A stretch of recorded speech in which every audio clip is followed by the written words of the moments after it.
excellent. Okay. Just for Alexander, we know we've got a technical issue at the moment. We are trying to resolve this in a way that the members will listen to the reports. If they've got any specific questions, then we'll see. We might have to put them in the chat. We could do that, couldn't we, Joy? Okay, yes. Joy will try to put them on into the chat, and hopefully you will should get a response. Other than that, what we'll do is we'll go through the process of listening to all the applications, and if the applicants have got anything else to add, we'll be happy to hear that, subject to us not going back into technical issues. Are you all happy with that? Yeah, I'll see Deborah's hands up. Okay, so we're going to make a start now. Okay, apologies for the lateness of starting the meeting, but that's where we are now. So good evening, everyone, and welcome to members, officers, press and public joining the Local Development Committee. The meeting's being streamed on YouTube, so welcome everyone viewing on YouTube. To minimise travel, maintain social distancing, most officers are joining this evening via Zoom. Can everyone present hear me? Yes. Yeah? Yes. Okay. My name is Councillor Havinder Singh Verdi, and I'm chairing the Local Development Control Committee. For members in the room, when you are speaking, obviously we will not be using the microphones, so it'll be more of a conversation between ourselves. And for Zoom, please keep your microphones muted. I will ask now members of the committee to introduce themselves. What we'll do, we'll forego that for now, just so that we can speed up the meeting. When members do speak, please introduce yourselves. Just as a reminder, when the vote's taken, please show of hands clearly, so that's recorded. Do we have any apologies, Joy? Yes, Chair, we have apologies from Councillor Dina Hassan. Thank you, that's recorded. She's currently away. The second item on the agenda is the election of the Vice Chair. Do we have any nominations for the Vice Chair? I would like to nominate Councillor Pushpamakwa. I second. Any other nominations? No? Okay, all those in favour? That's carried. Congratulations, Councillor Makwana. Thank you very much. I know there's a number of members that have just joined the committee this year. So welcome to all those members. This is your first meeting, and it's not the best way to start a meeting, but I suppose it is a way of seeing how we can proceed as we go along. Can I just take a note and thank all the other members who are no longer on this committee to be recorded, and any officers who have left us in the meantime. And welcome back, Hannah, to the committee, and also other officers that are going to be with us. I will mention them at the very end. So if we could start off by looking at the first item, which is declarations of interest. Anyone remember? Item 9 is in my ward, Chair. Okay. So, Chair, you've got on one, the minutes. Sorry? Did you agree the minutes? Sorry. Yeah, we will do that. Okay. Okay. Item 9. The next item is the minutes of the meeting on the 21st of February. As I said, I think there's only myself, Councillor Makwana, Councillor Rahman, and the founder of the meeting. And me. And Councillor Easter, sorry. I'm so quiet. Are we happy with the minutes Yes. of the 21st of February 2022? I am. Can we agree those minutes? Agreed. Yeah. We note the minutes rather than approve. Well, we can note it and agree. And you can note them. Okay, we're happy to agree the minutes of the meeting of the 21st Those were here, yes. February. Agreed. Item 5, determining planning applications. Members are asked for moral advice from Head of Legal Services on determining planning applications. Is that noted, members?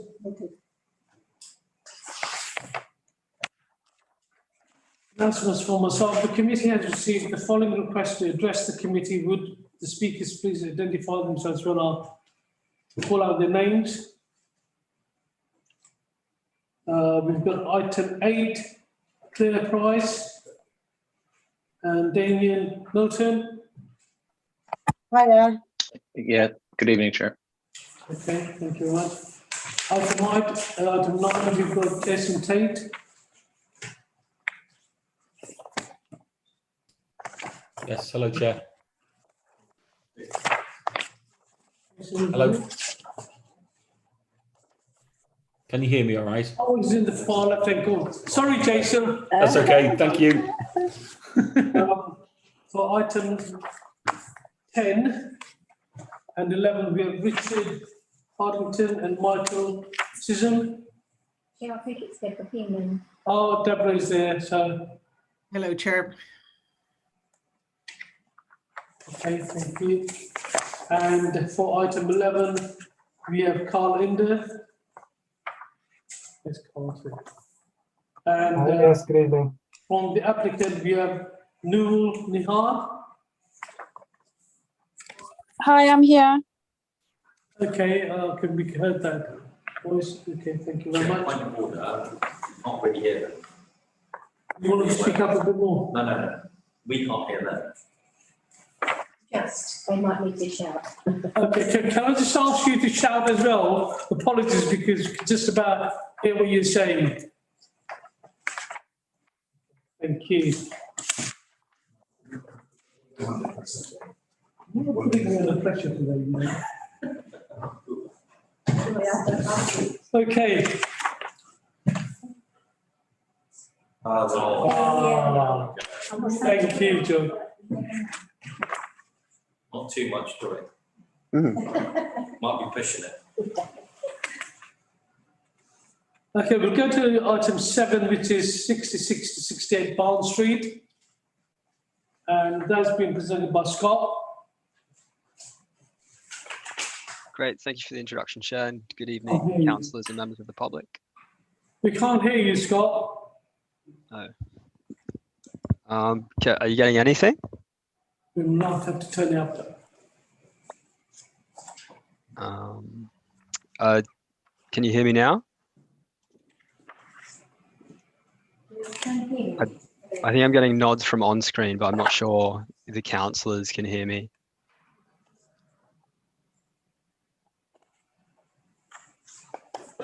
Sorry, Chair, can you just confirm, are you able to hear me all right now? Yes, we can. Yes. Okay, thank you. All right, I'll just share my screen.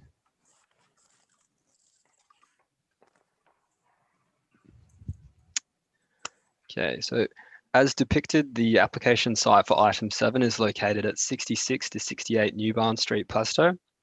The site lies within a residential area lying to the south of Ravencroft Primary School.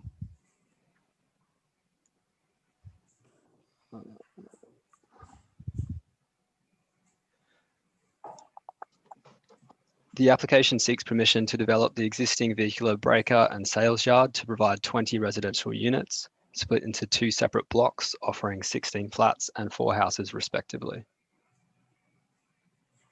The existing breakers yard is displayed, outlined in yellow. The site is now shown from New Barn Road, looking toward the west. The proposed site plan is now shown with landscaping depicted at roof level in the image on the left and ground level landscaping highlighted on the right. The larger block, Block A, is positioned toward the site's frontage, and the smaller block, Block B, toward the rear of the site.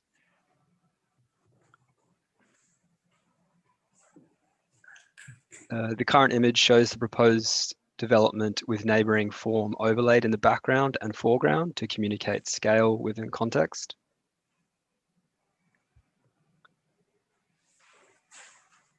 The primary facade of Block A is now shown stepping down in height to transition down to 2 stories, matching the height of neighbouring form.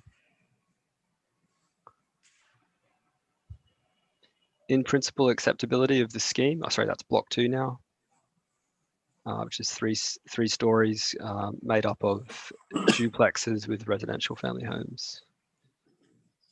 In principle acceptability of the scheme, the local plan through policies S1 and J1 designates appropriate areas for industrial uses, such as the existing car breakers yard. Noting the site's location outside of a strategic industrial location, the removal of the existing car breakers yard within this residential area is encouraged. The proposal would provide 20 new homes, making a positive contribution to housing target delivery.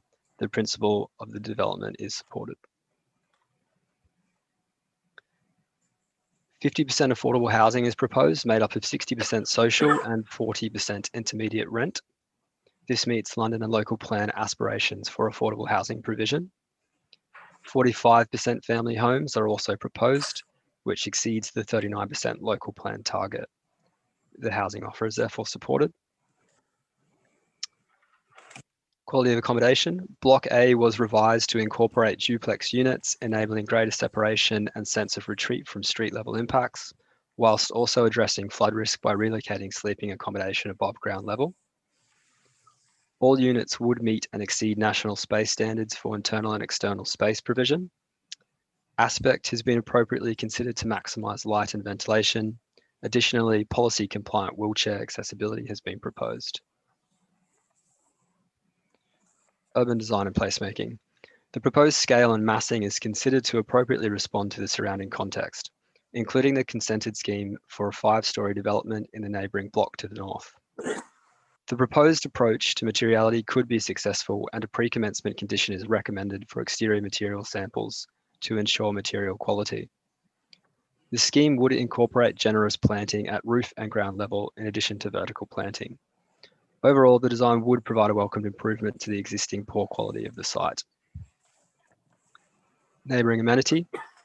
The garage structures which currently sit above the fence line would be removed from the west and south facing boundaries. Block A fronts Newbarn Street and is positioned adjacent to 2-storey residential properties positioned toward the south. The massing of the block appropriately steps down to match the height of the neighbouring terrace. The stepped proportion of the proposed development would form a non-accessible green roof. Fenestration has also been admitted from the south-facing outermost flank to prevent harmful overlooking. Block B has been appropriately set back from the neighbouring boundaries to mitigate impacts, while the roof form arcs down toward the rear to avoid overlooking occurring from the upper level. Noting the existing industrial use as a car breakers and sales yard, the change of use to residential units is positive with regard to noise and disturbance levels. No objection comments have been received following consultation with 366 properties in addition to site notices and press advertisement. Neighbouring amenity is supported by the Environmental Health Consultee, subject to the recommended conditions to mitigate potential impacts, including a contamination investigation, adherence to installation standards, a construction logistics plan, and an air quality assessment.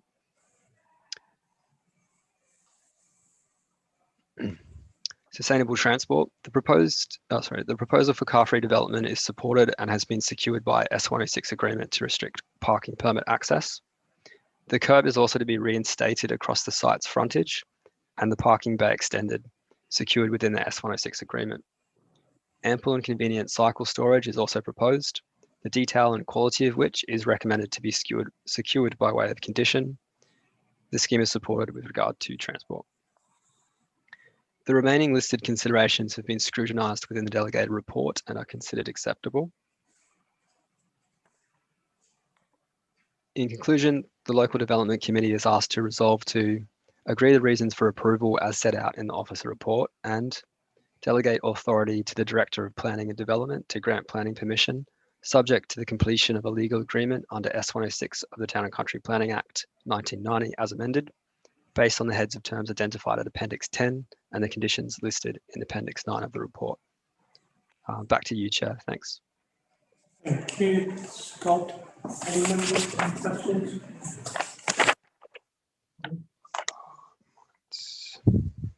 Few questions Councillor for Patel? the Chair, two questions for the officer. Can we get a view of the existing site at present?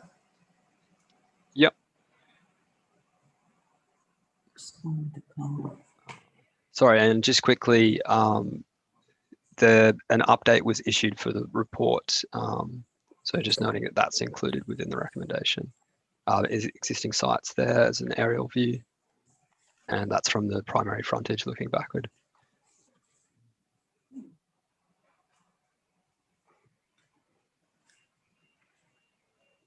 Questions? Just a follow-up, Chair. if that's Yeah.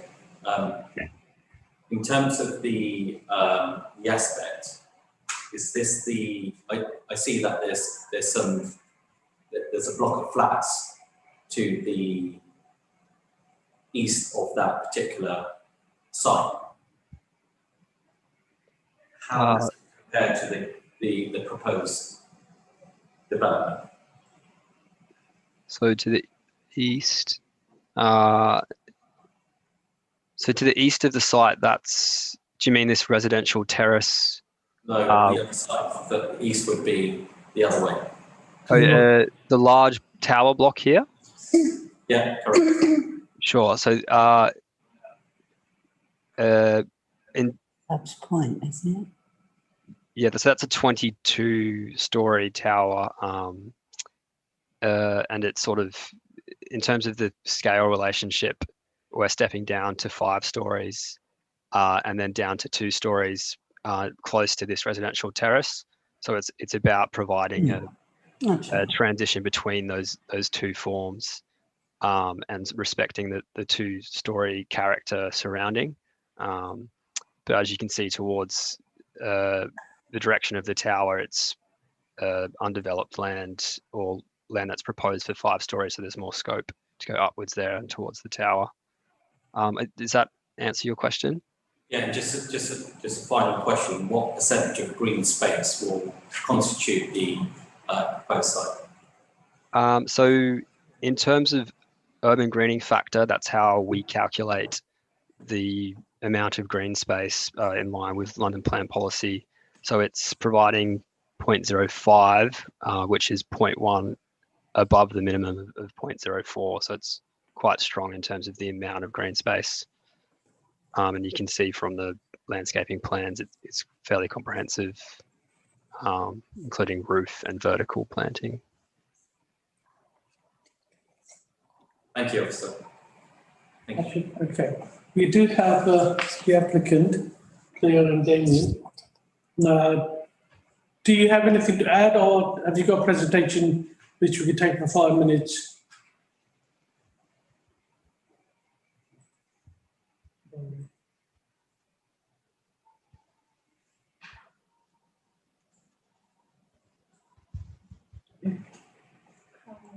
Can't see them now. They were there.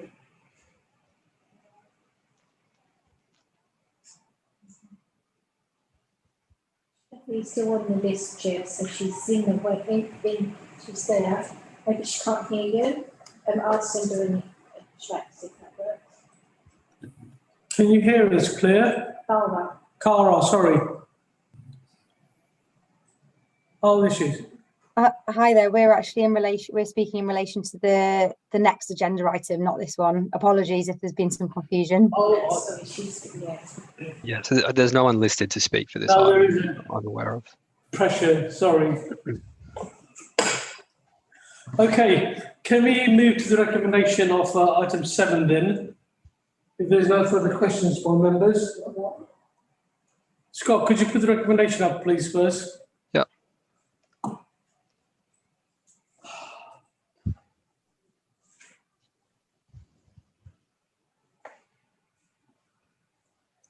Okay, I'm not going to read the whole paragraphs out.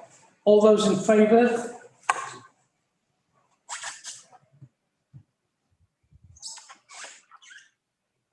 That's unanimous. Thank you very much. We move on to item Chair, 8.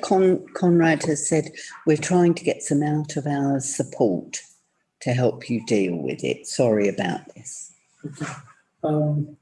Joy, Collins responded to an email saying that he's trying to get somebody over to see if he can resolve the issue. Hopefully the meeting. Okay, my apologies for the last item. Item 8 is for 473 Barking Road. That's again yours, Scott. Yep. Yes.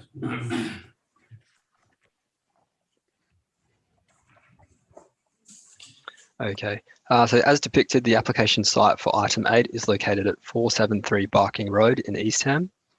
The site lies within the outer edge of the Eastham Town Centre Conservation Area. The application seeks permission to remove the existing building and erect a Part 4, Part 5-storey block of flats comprising 24 residential dwellings. An aerial view of the existing site is shown, outlined in yellow. The building was previously in commercial use and has been vacant for several years. Is he sharing his screen? Oh, can you not see my screen? No, No. not yet. Ah, sorry.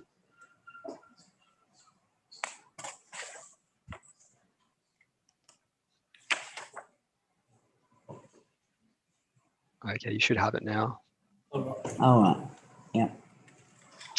So I'll just briefly, that's the site plan there in Eastham, and then the recommendation. And that's the aerial view of the existing site with the existing building outlined in yellow. Oh, yeah.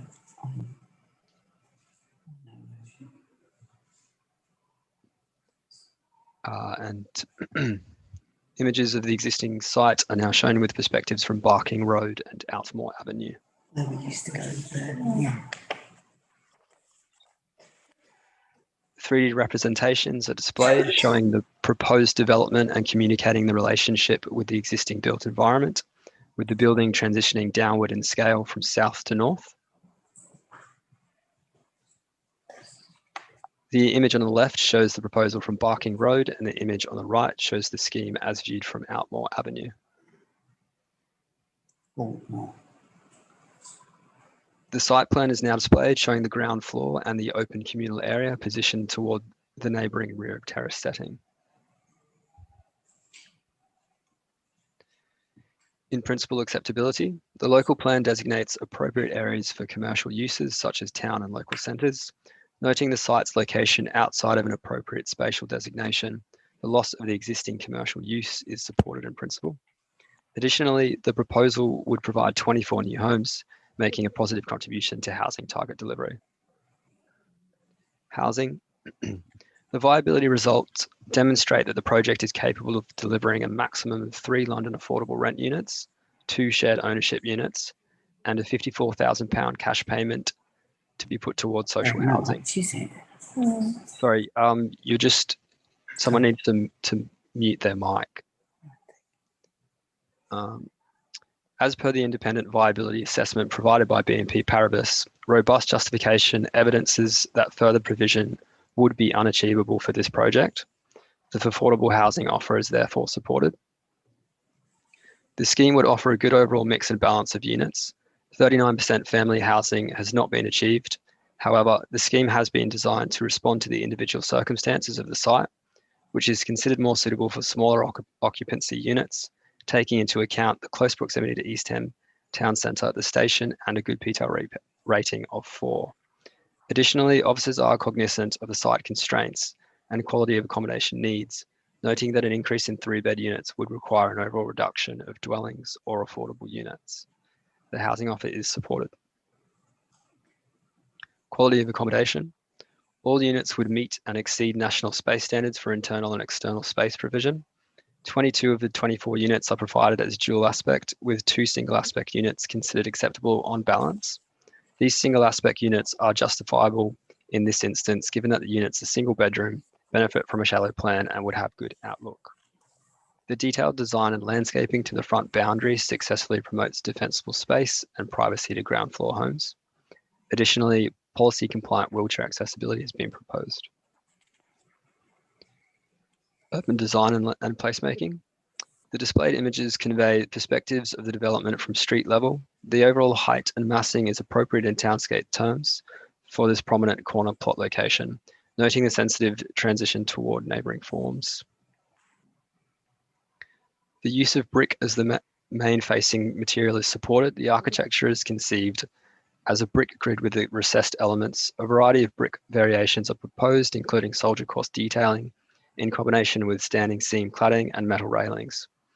Notably, the Town Hall Annex opposite the site has a strong symmetrical grid elevation and vertical emphasis on the upper floors. Similarly, the old fire station has vertical emphasis established by stone detailing. The proposal responds to and incorporates these design features within the design to successfully integrate into the locality. The architecture is overall supported, subject to conditions requiring external material samples and detailed elevations to ensure quality finishing. The scheme would incorporate generous planting at roof and ground level in addition to vertical planting.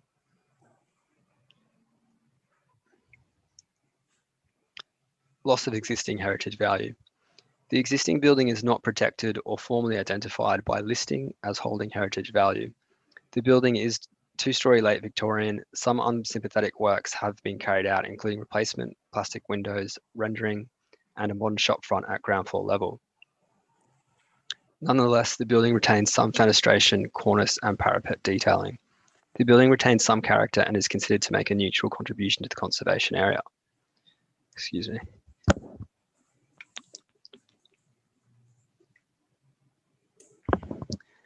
However, the Historic England consultee has submitted an objection to the removal of the building, noting that removing the positive contribution to the existing building, positive aspect of the existing building would cause less than substantial harm to the conservation area.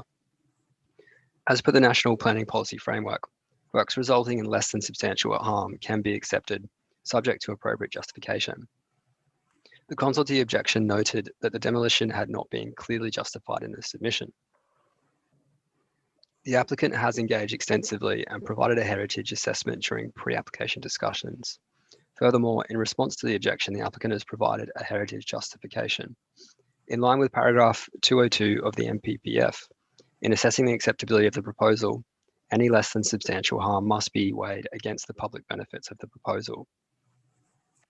The proposed development would provide a valuable contribution to the borough's housing stock and the vitality of the local area, whilst offering street scene enhancements. In this instance, officers consider the public benefits would outweigh the less than substantial harm, and the heritage impact would therefore not warrant reason for refusal. Neighbouring amenity. It is noted that neighbouring views are already significantly reduced by the existing building as communicated by the overlay of the existing massing. The footprint has been designed to pull the massing back away from the neighbouring boundary to the north and utilise the stepped formation within the upper levels. Amendment was requested to reduce the depth of the development, which has been successful in reducing impacts. Vertical planting and appropriate facade articulation serves to break up the massing and improve neighbouring outlook while reducing privacy impacts to the rear. Additionally, a sunlight and daylight report has been submitted, which demonstrates that neighbouring occupiers would retain acceptable levels of natural light access to indoor and outdoor areas in line with BRE guidance for an urban site of this nature.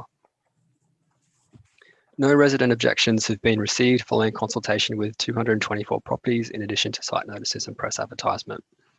Neighbouring amenity is supported by the Environmental Health Consultee, subject to the recommended conditions to mitigate potential impacts, including a contamination investigation, adherence to the installation standards, and a construction logistics plan.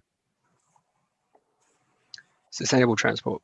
The proposal for car-free development is supported and has been secured by S106 agreement to restrict parking permits. The curb is also to be reinstated across the site's frontage and the parking bay extended, secured within the S106 agreement. Ample and conveniently accessible cycle storage has been proposed, the detail and quality of which is recommended to be secured by way of condition.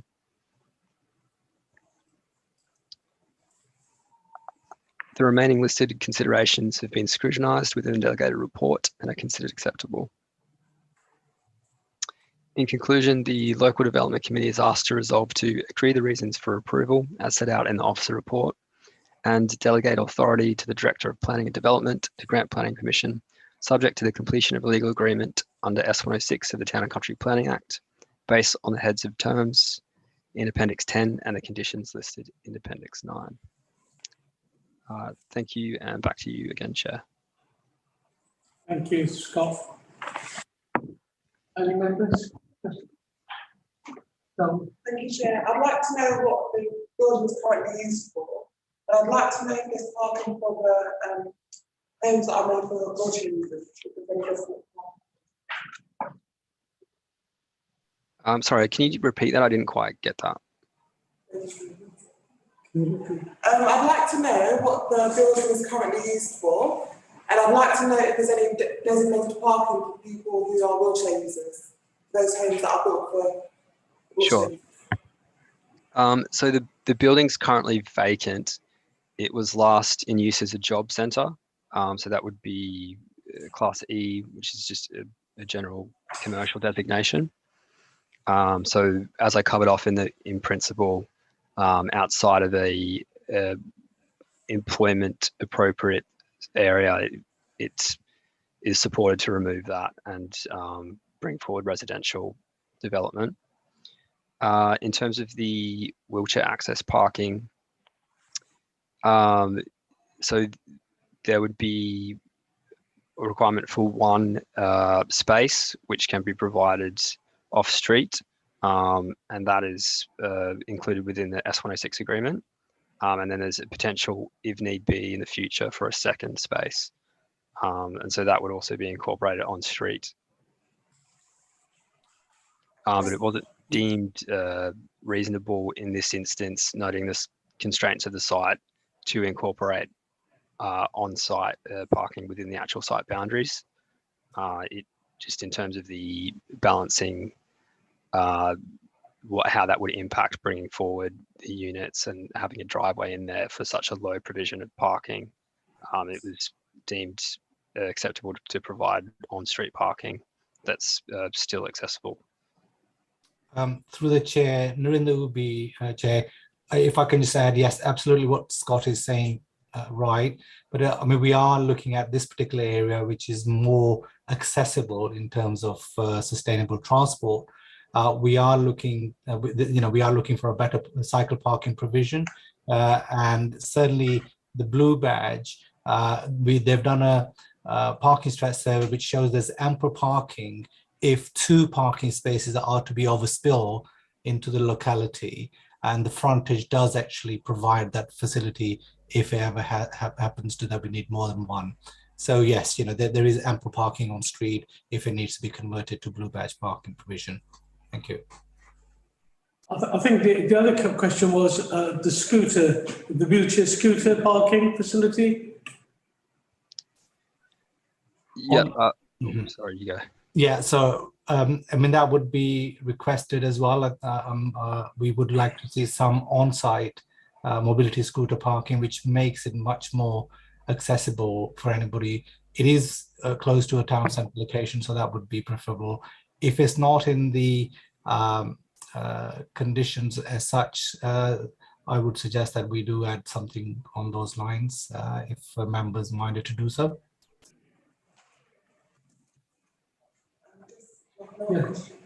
I believe, did you say there were 3 homes being built that were wheelchair accessible? Let me just double check.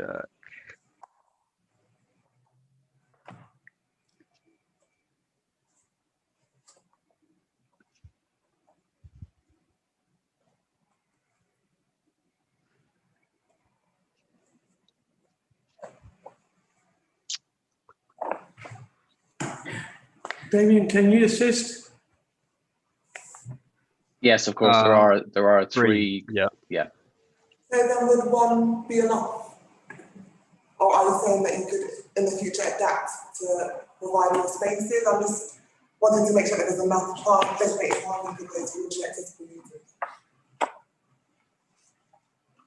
I think the question is, if you could have 3 disabled accessible flats or spaces, would 2 parking spaces be sufficient for the development? Or could we then say we're increasing the disabled parking facility to make sure that every flat has got the facility? Through the chair, the current application with 2 parking spaces would be policy compliant. Okay, so it'll be 2 parking. Councillor Lewis. Hi guys. On page 81, section 72, it says officers are of the opinion that replicating the domestic style of the standing building would be unsuccessful in the context of an evolving townscape. Can you just explain that to me, because I don't really understand it? Sure. So initially in pre-application discussions, the applicant came forward with a more commercial style of architecture, and that was trying to reference the conservation area having that more sort of civic background. But it was reviewed by a design panel full of experts, and the advice coming out of that was that it would be more appropriate to adopt a more residential style because it is a residential building. And so it was just a bit at odds with the actual nature of the building, and also in terms of achieving appropriate lighting and privacy and everything. A commercial facade just doesn't really work. It was just a bit awkward. So they had the right intention in trying to sort of tribute to the conservation area, but it was more successful in the end to come forward with a residential design. And they've still got that grid reference in there to the surrounding building. So it's we're quite happy in the revised approach there. Sure. And can you give me some more details on Heritage England's response to this application? Specifically, why it was rejected, because you talk about it a little bit, but I wanted to get some more detail. Sure. So in reviewing it with our design colleagues, we determined that the building made a neutral contribution to the conservation area. Historic England have said, we think there are some positive elements in the building and it makes a positive contribution. So they've said that they then identified that level of harm in removing it as less than substantial. And so in accordance with national planning policy framework, if that's the case, it needs to be appropriately justified to remove it. And that involves weighing up the public benefits of the scheme that's coming forward. And so the applicants then submitted a justification, and I've also included a justification in the report explaining that the public benefit does outweigh the harm. Okay, so public benefit being the residential units that it provides versus, okay, thank you. Two questions. I'd like to refer to Appendix 10, specifically point 7 on point 7 generally. Point 8, apologies. Will this be to the detriment of current residents? And my first question actually should have been, is this going to be on-street or off-street car parking? And that will determine whether it will be to the detriment or the benefit, or to the benefit but to the detriment of current residents. If it's car club. So was that for the blue? Should I rephrase that? It's for the blue badge parking, correct? In reference to car club parking. Oh, car club parking. Okay. You want me to, Scott? Sorry, yeah, Narinder. Okay. So the car club, it forms part of the Section 106 agreement. So what we're looking at is them to engage with the car club operator. First instance, they would look to see what's available within the vicinity of the site. Our criteria is that if anything's not within 400 meters of the site itself, then we would look for them to apply for on-street car club bay, which will have a wider benefit, not just for this particular site, for a wider site, and it'll engage a car club operator to have a car club bay within the site, which will benefit everybody and this particular site as well. So, you know, they haven't identified that yet. I think there are some car clubs within that sort of distance. We are introducing some more car clubs within the south side of the Barking Road, so they may come in within that, but then we have to look at their current usage and also what the impact of this would be, and would that be sufficient. So that discussion is yet to take place once they discharge the Section 106 head of term. Just to clarify, that won't be to the detriment of the current residents within the particular vicinity. You're saying, would there be a loss of on-site car parking or on-street car parking? Is that what you're saying? Would there be a detriment to the current residents, which will have their bays turned from residents only into car club parking? We, as a borough, we have got allocated bays within the RPZ for car clubs themselves. So we have identified those already. If they're not in operation at the moment, and if it needs to be brought into an operation, that will be the bay that will come into use, rather than to the detriment of what's the existing resident parking bays. Thank you. My second question is around the considerations, actually following up from Councillor Godfrey's comments around heritage.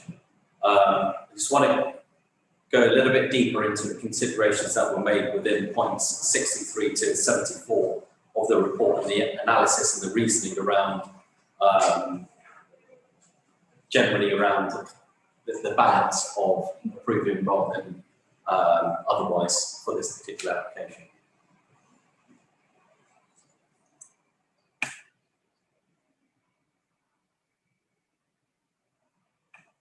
Are you saying the balance between the balance? The balance for the development compared to the comments from English Heritage, were they balanced enough for us to say to approve this application?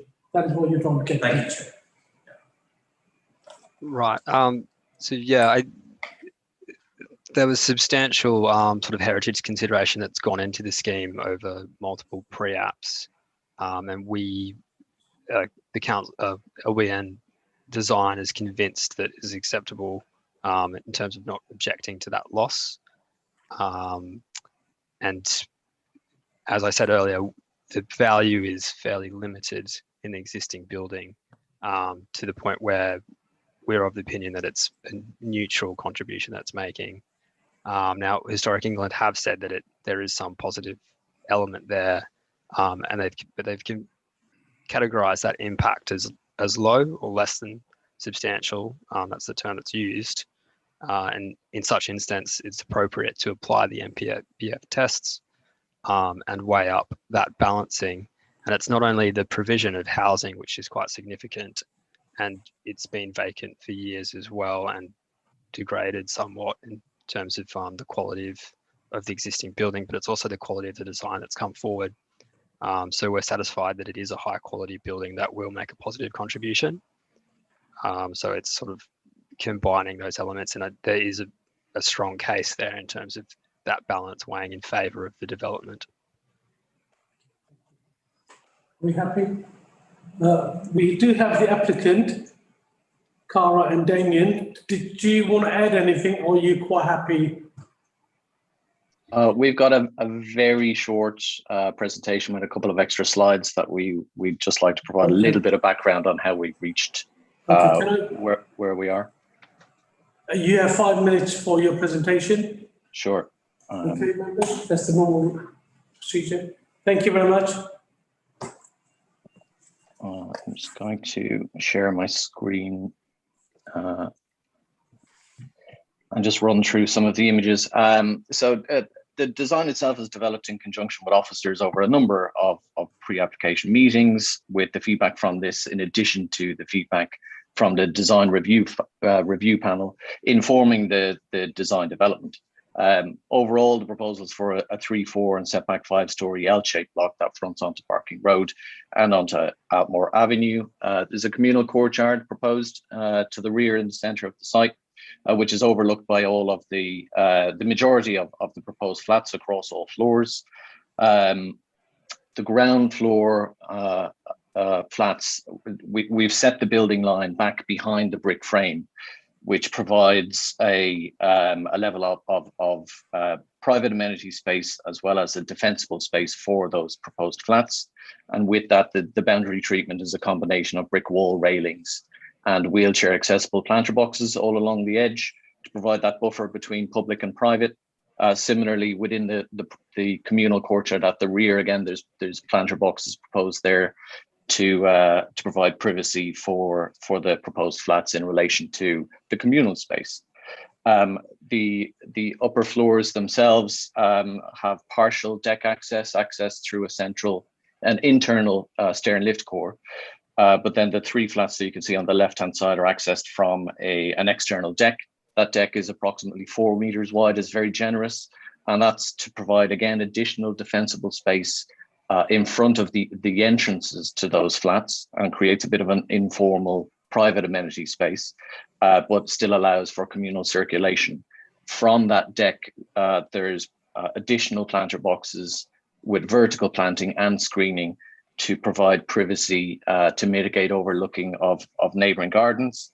We've minimized or looked very closely at the positions for windows to minimize any overlooking with existing adjacent properties. And the massing itself has been stepped in both plan and in elevation to address context both in plan form and in elevation. So you can see how the building steps, and we introduce green roofs on the areas of flat roof as we continue up through the building. And again, touching on the elevation design, there's a slightly different approach for each elevation. The elevation on Barking Road takes cues from our analysis of the existing annex building across the road, as well as the Grade 2 listed fire station on High Street South. Very strong gridded elevation with some nice detailing in between. The elevation on Altmore Avenue then takes cues from the more residential nature of the houses on Altmore Road and Barking Road in terms of proportion of windows. And the material palette proposes a browner brick on Barking Road and a buff brick on Altmore Avenue to address the context. And then this is just a quick image of that. Again, it's a bit of a summary of, I think, what Scott has said. All flats are designed to exceed NDSS, including private amenity space. All wheelchair flats are on the ground floor. The wheelchair flats do have a wheelchair transfer space inside the flat themselves, just picking up on some of the councillors' comments there. That's about it from me. I'm going to hand over to Clara from IC New Projects Planning Consultants. Hi there, everyone. The proposal seeks to redevelop underutilised brownfield land. It's been vacant for approximately 4 years since 2018, so it's providing no economic benefits. The applicant is committed to providing affordable housing on site, which after viability testing equates to 5 homes, which will be located on the ground floor of the scheme. As supported by the council's external viability assessor, the affordable housing split will be 3 affordable rent and 2 shared ownership plus a cash-only payment. As it isn't a big scheme, the deliverability of this on-site has been questioned. Therefore, to be proactive, the applicant has reached out to all housing associations on Newham's list and more to try and find interest. Unfortunately, so far, there's been no interest, with feedback being that the scheme is too small for them to take it on. However, the applicant hopes that they'll be able to find someone soon to take these units. To ensure that the project remains deliverable, the Section 106 includes a clause whereby if there continues to be no demand, there can be a change in affordable housing delivery to ensure the scheme will be built out. The applicant will continue to engage with the housing associations, given the preference is for on-site affordable housing. Historic England did highlight some concerns, but as Scott has mentioned, officers were happy that the benefits outweigh any substantial harm due to the high quality nature of the scheme and delivering residential units on site. Conscious of time, I'll leave it there. Thank you very much, and yeah, hopefully you can support the scheme. Cheers. Thank you. Just in time. Any questions? Councillor McQuarrie. Thank you, Chair. I just want to find out what's put in place for waste management, because we didn't note that on the conversation. Are they going to have a big industrial bins, or are they going to have their own? So there'll be fully enclosed secure bin store with Euro bins, and then there's also a separate bulky waste area, and it provides adequate capacity for the amount of units that are proposed, and it's right by the street as well in terms of providing appropriate access for the delivery men. Thank you. Thank you, Chair. I would like to ask, were all the windows floor-to-ceiling windows? Sorry, sorry. I'll take that one, Scott, if that's okay.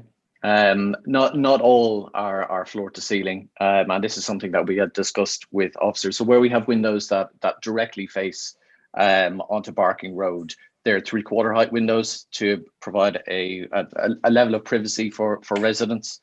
But then the windows that are then set back behind balconies are full height windows that look onto private balconies, but don't directly overlook the street.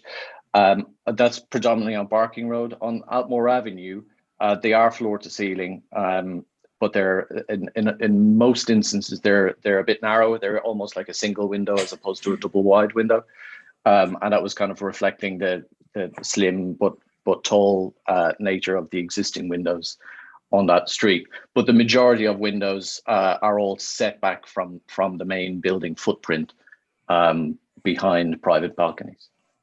Thank you. And just to follow up, last week we had the heat wave. So if we do continue to have more heat waves, do you feel that the way you've designed the property is going to be quite workable with that level of temperature?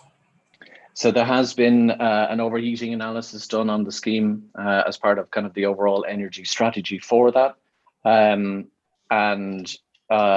There's no overheating issues, but in addition to that, there is mechanical ventilation with heat recovery and natural ventilation to all the flats to manage that. It kind of ties into the overall energy strategy itself of insulating the building, making it airtight, but making sure that the internal temperatures are controlled through the mechanical system. And just the last question. So do the floor to ceiling and 3/4 windows, do they help that or do they make it worse in terms of overheating? It depends on which way they're facing. If they're south facing, that's not ideal. If they're east or west facing, it's less of an impact. So south facing would be the windows facing onto Barking Road. And in that instance, we don't have any floor to ceiling that are not recessed about 2 meters the depth of the balcony. We do have the full height windows on the east and west elevation, but it's slightly less of an issue in that instance. And again, they're much narrower windows also. Thank you. Thank you. Thank you very much. Councillor Easter? May I ask the difference between affordable rent and London affordable rent, please? Yep. So London affordable rent is what's considered a genuinely affordable product. It's quite a good product, and affordable rent is 80% of market rent value. So it's less effective, but in terms of that balance of affordable products, it's more about that is a balance that worked in terms of the viability assessment. So the maximum of London affordable rents was is either 3 or 2 units, and then the rest has been made up with what was left over in the viability position to provide the less desirable units, essentially. So London affordable rent is less than affordable rent? As in, that's the superior product in terms of providing a more affordable product. So are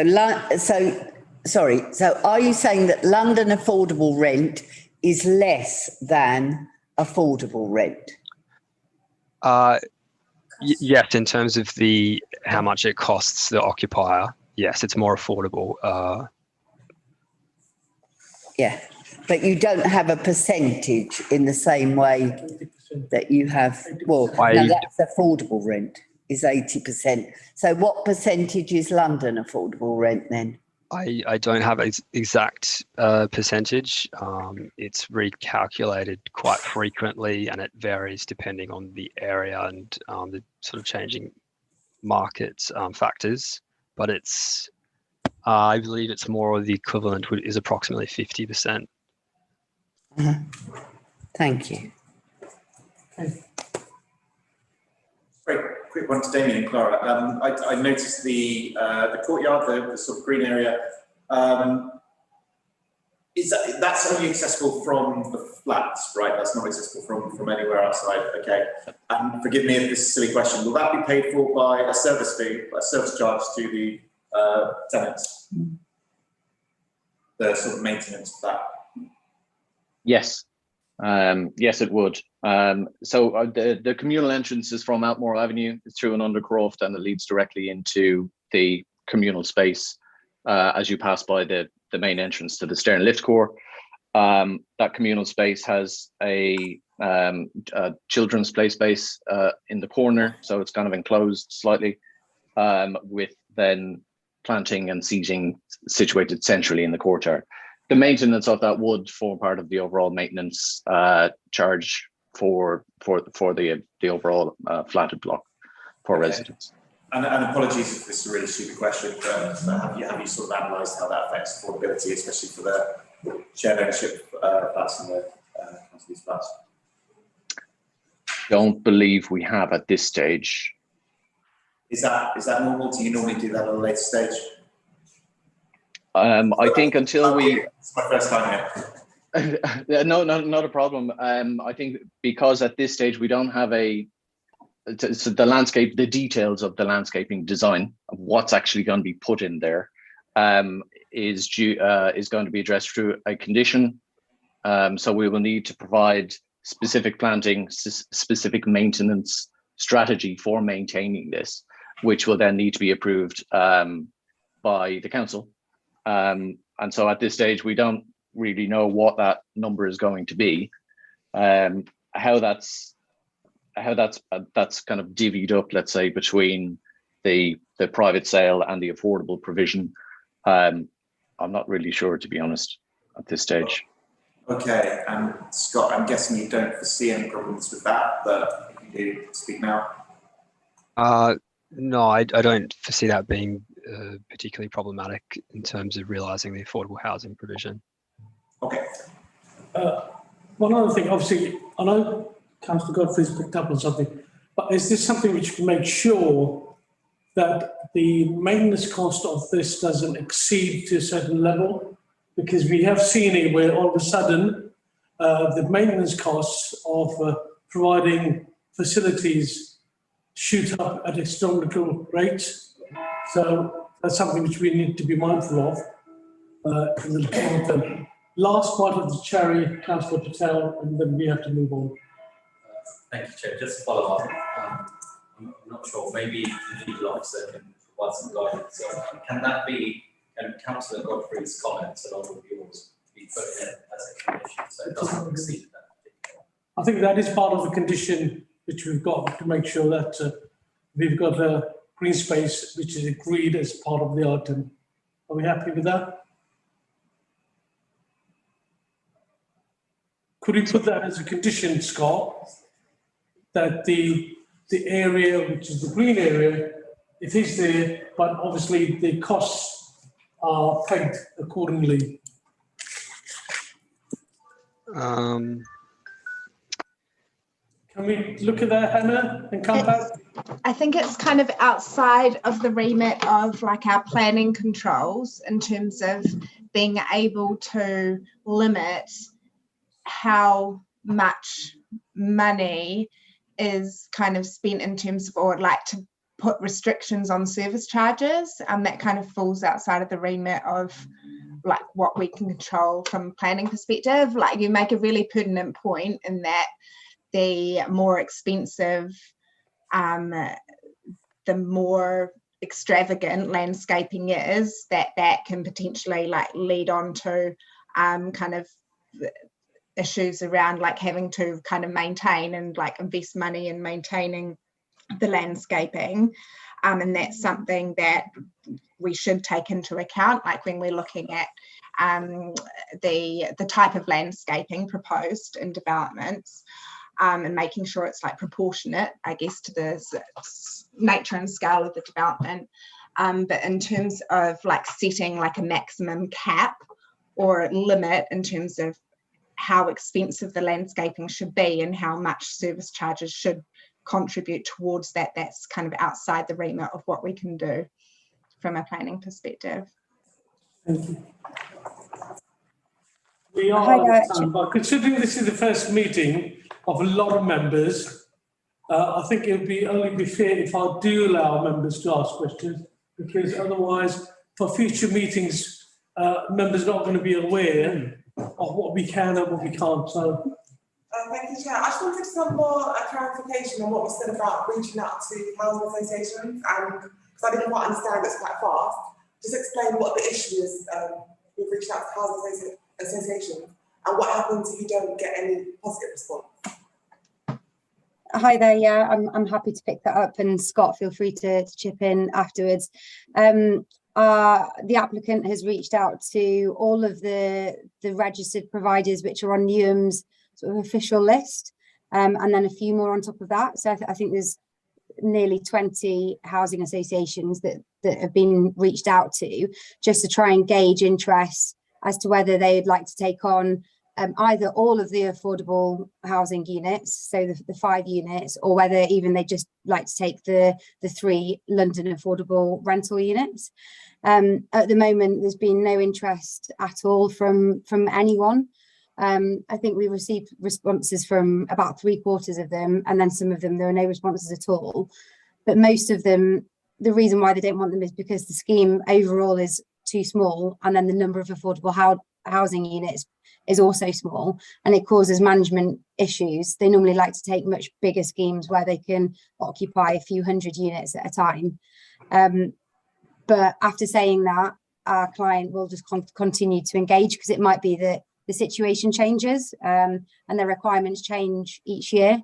So that's why in the section 106, there's the clause that's been added in to say that if over the next year there's still no demand, then the affordable housing on site can be amended. So yeah, that's it. So what exactly? It would be amended to be a cash in lieu payment instead. So it would still be the same quantum of affordable, but instead of it being on site, it would be a cash in lieu towards other London affordable rental units in other schemes, as sort of the council sees fit. okay, thank you. I think we need to move on. Could we have the recommendation up, please, Scott?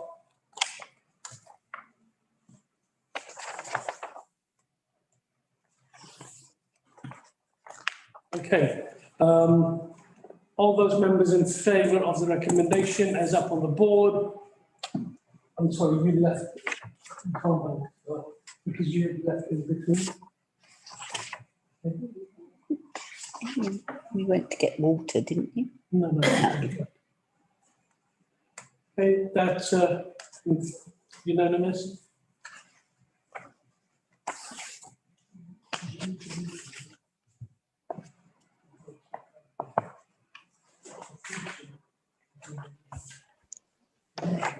He left the room during the Sorry, just a bit of a, that's been carried. Thank you very much, Scott. Thank you. Thank you. To the applicants that came in. We'll move on to 9.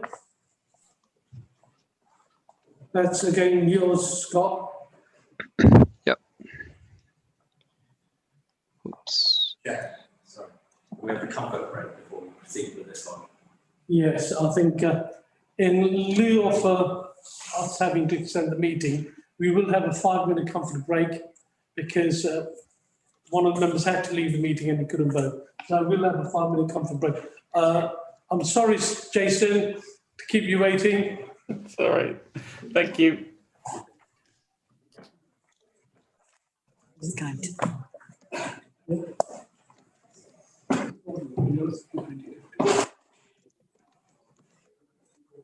John, Ricky's on his way. You're on the. Pardon? So you're on the new membership. Sure. Apparently looking for this one. We could check it. This might be any time.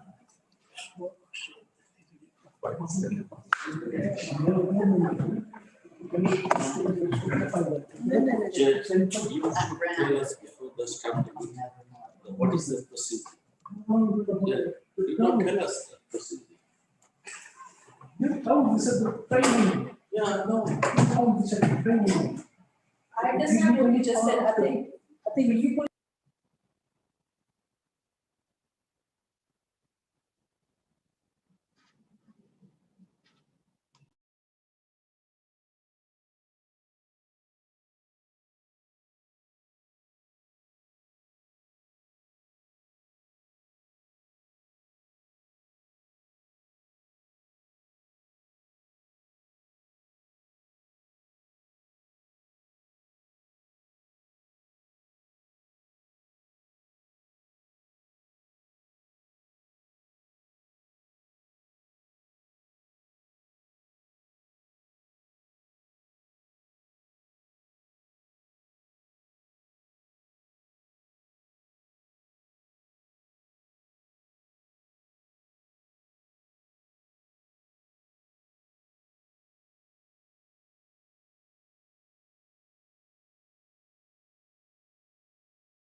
And then I'll take down the screen. We need to do stuff.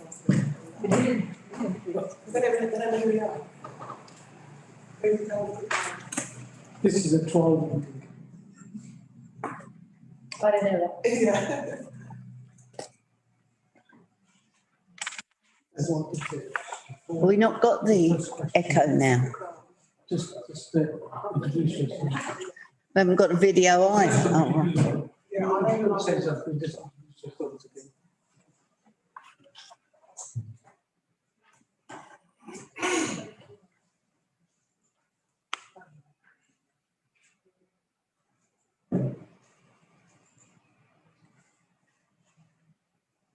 So when they all come back.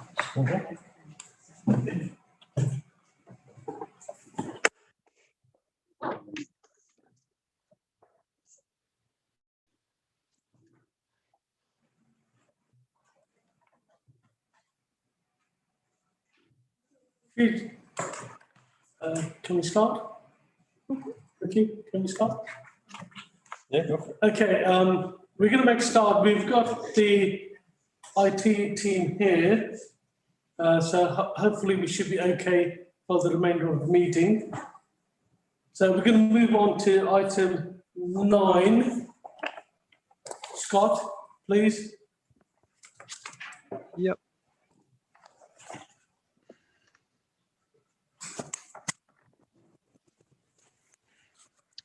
Okay, as depicted, the application site for item 9 is located along Pier Road, adjacent to the Foot Tunnel entrance in North Woolwich.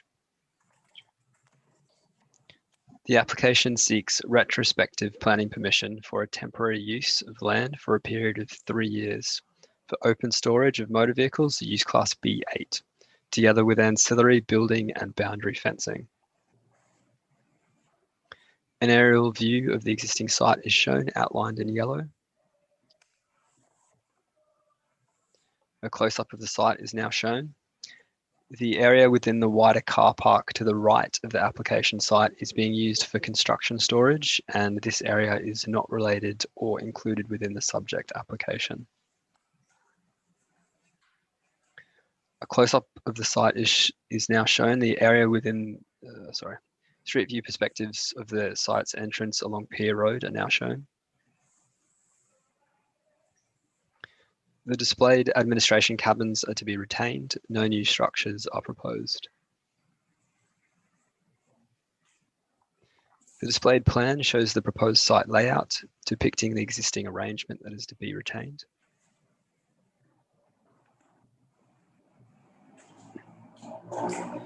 In principle acceptability. The site sits within strategic site allocation S04, suitable for employment-led mixed-use development. The proposal is considered acceptable due to the benefits associated with utilising the otherwise vacant lot for employment-led use, reflective of the wider strategic site allocation, while the 3-year consent supports enabling the site's future comprehensive development.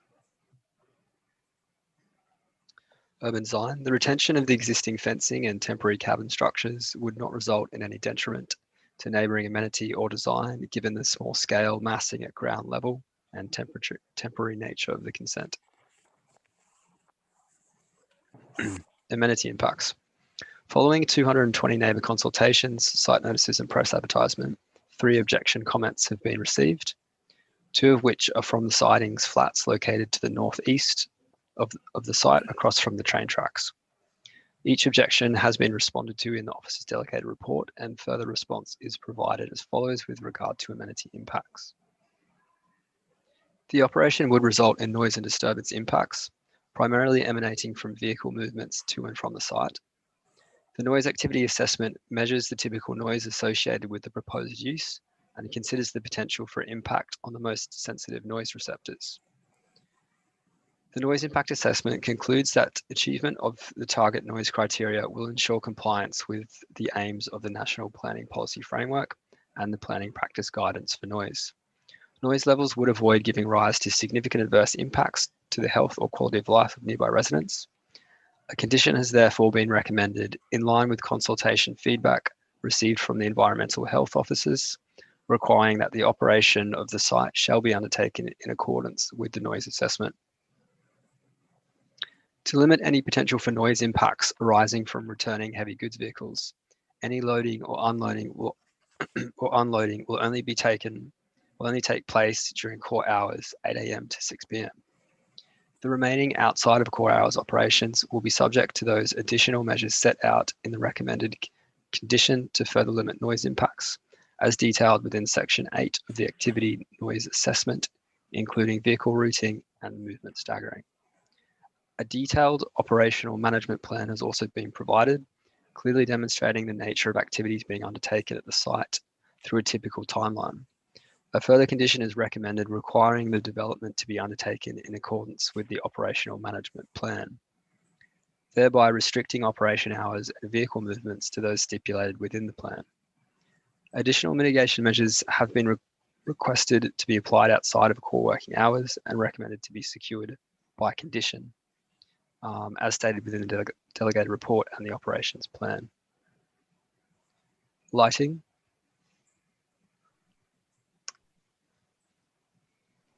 The applicant has produced a lighting plan to ensure that the site is adequately lit whilst minimising light pollution impacts to neighbouring residents. LED floodlighting will be retained via 9 lighting columns positioned around the perimeter, with the light directed inward toward the site. As a point of reference, a typical indoor workplace should produce luminescence levels of 300 to 500 lux. The proposed lighting would produce 0.4 to 94.9 maximum lux. The lighting plan shows maximum luminescence concentrated within the site boundary, aided by directional control pointing the light inward and downward to reduce light spill.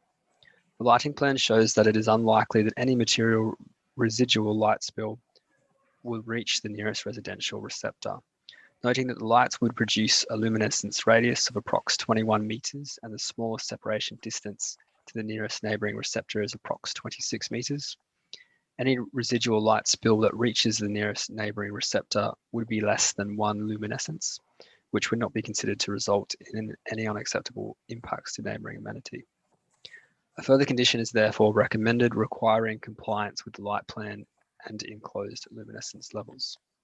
Subject to the listed conditions, combined with the consent's time restriction of 3 years, officers are satisfied the use would be acceptable with regard to neighbouring amenity. The remaining listed considerations have been scrutinised within the delegated report and are considered acceptable. The Local Development Committee is asked to resolve to agree the reasons for approval as set out in the delegated report and grant planning permission based on the conditions listed in Appendix 7. Back to you, Chair.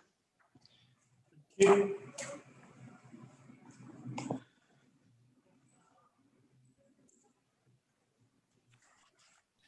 Questions? No. Councillor Euston. In talking about the petition that was submitted out of time, I accept that and understand that. We hear about dogs barking during the night and all, which I presume is security animals, I assume. Is it? And yep. We also hear about people hooting their horns at 6 o'clock in the morning to gain access. Now, is that going to continue with our, because I see that some of this has been done already. It started anyway, hasn't it? Yeah, so just to clarify, that petition was submitted back in early 2001, and that related to a different use of the site that isn't currently operating. We've sort of looked at it and beared it in mind in looking at this application, but it's for a different use of the site. With regard to horns, that was mentioned by objectors for this application, and within the operational mitigation measures, it specifically references not using horns outside of core hours, and not doing any horns testing or anything like that. So that should not continue. Thank you. Thank you. Jason, do you have anything to add? Just very briefly, Chair, if I can, is that okay? Can you hear me all right? 5 minutes. Yeah, I won't take 5 minutes. I just wanted just to explain to members what this proposal is actually about. The site's obviously being used at the moment, and this is a retrospective application regularising the use of the site. The business, it employs 21 people at the site, and basically what it is, the use is fairly straightforward, but it's quite an important public service. Basically, the applicant has a contract with local councils and the DVLA to remove like unlawful vehicles from the highway, people who haven't paid tax on their vehicle or have parked unlawfully. So they recover them from the public highway during the day, and then they hold them at that site until they've paid their tax or they come back to site and collect them and can lawfully release the car from the compound. So that's basically what they're doing at this site. It's only for a temporary period for 3 years, and obviously the site's going to in future be redeveloped, obviously with a new use. It's a site that's owned by the council, and it's not a long-term proposal. The petition that was specifically mentioned, that was to do with, I understand, a previous use of this site when it was used by Crossrail as a compound for the Crossrail development. And obviously at that time, there was a heck of a lot of activity on the site, you know, comings and goings of vehicles at all hours. And it was causing some disturbance. And that petition, I think, was generated, I think, back at that time. Now, this is a completely different scale of operation. That's not to say we haven't worked with officers to try and mitigate any residual impacts, because we have, and obviously Scott has explained those quite carefully. So we're going to adhere to this operations management plan, which covers things like the times that vehicles can come in, make sure there's no reversing beepers, you know, when the vehicles are reversing, make sure that there isn't any horns, and the gates as well were clanging. When they were opening the gates, they were clanging. So they've put rubber mounts on the gates to stop them making noise and things like that. So it's quite a detailed management plan. And Scott's obviously mentioned the lighting as well, to make sure that that's not going to create any light spillage or any disturbance. So subject to that, hopefully that explains a little bit about what the proposals are actually doing and how they're providing something quite important for the local and keeping the roads locally working and making sure people are properly running their vehicles lawfully on the road. So hopefully that's helpful, and hopefully members will support the application. Thank you. Thank you. Thank you, Chair. I just wanted to ask, because obviously, I want to know what's the applicant's long-term plan, because we're still going to need, you know, the roads to be working well after the 3 years. So what is the applicant's long-term plan? And once we know that, specifically, what do they want to do after the 3 years? Exactly. And once we know that, then we'll know how likely it is that the site would actually be redeveloped. Because is there a case where after 3 years they fail again and the site actually doesn't get redeveloped?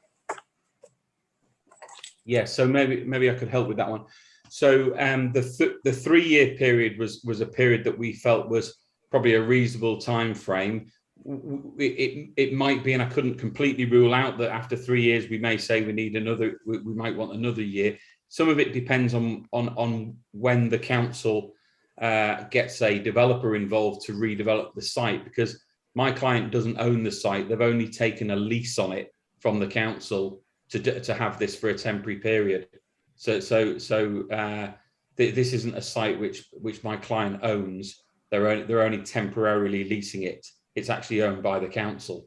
So in due course, you know, we would vacate the site, and then that would allow that site to be redeveloped. We don't want to get in the way of that redevelopment, but equally we want to use it as much as we can until such time as you're ready to redevelop it. There are other opportunities, and we've moved from site to site as other opportunities come about in different boroughs. So it might be that, you know, once we've finished on this site, then my client might be able to find another temporary site. These are not uses that really suit, you know, permanence. You know, we tend to use, you know, sites that are temporarily available for a few years before they get redeveloped. Thank you. you. Thank you. As well, the questions, could we have the recommendation? I think Sabrina may have, she had a hand up virtually, so she does want to speak. Thank you, Chair. Just, I can help on that.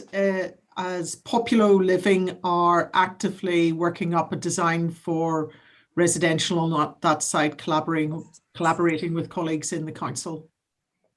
Thank you, Deborah. Okay, Scott, could we have the recommendation up, please, Scott? Yep.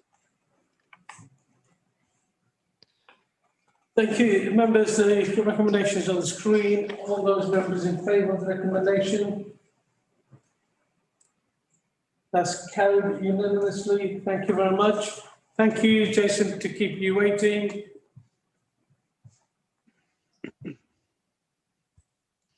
Okay, can you just say that we both agreed the recommendations? I think you did, sorry. We agreed the recommendation, yes, unanimously. Okay, we've got the next item, which is item 10, 10 Down Road, Town, Olivia. Yeah, I'll just share my screen. Can everyone see that okay? Yes, we can. Yeah, okay. Thank you, Chair and Councillors. I'm Olivia Fuller. This is item 10, 10 Down Road. I'd first like to point you to the officer's update as we amended the roof ridge height increase in the committee report to be 0.4 metres to reflect the correct measurements on the plans. We also received a planning statement in support of the application after the report was published, which provides additional detail in support of the scheme. However, this does not alter the planning officer's position as outlined in the report. This is the site location plan.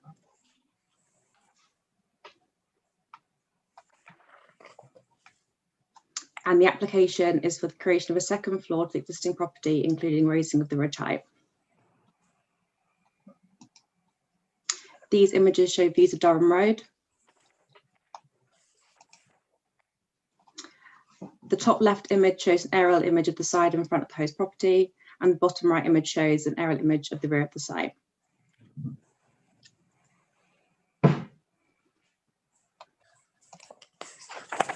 On the left is the existing ground floor plan, in the centre is the existing first floor plan, and on the right is the existing roof plan.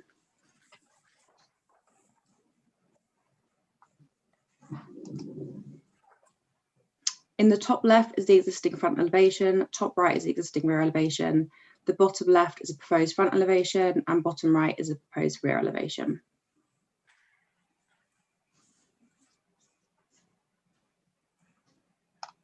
No. So on the left we have the section plans, and on the right is a 3D visual image of the proposed development showing the side and rear of the property.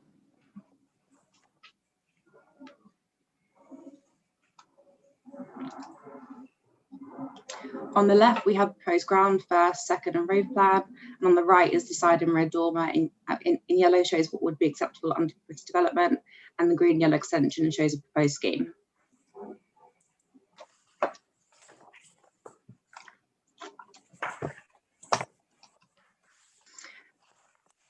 The overriding objective of the new and local plan is to deliver high quality development which improves the quality and distinctive identity of places and contributes to their success and the area's popularity as somewhere to live, work and stay. Extensions to existing housing can facilitate additional enhanced living space for improved living conditions for occupants. They are therefore considered acceptable in principle, subject to ensuring high quality neighbourly design. The principle of development is supported.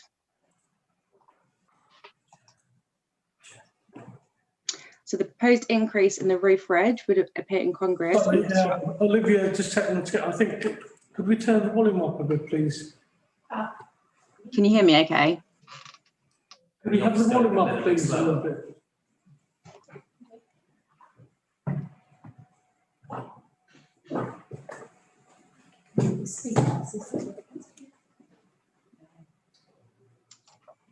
Should I start? 1 second. Yeah.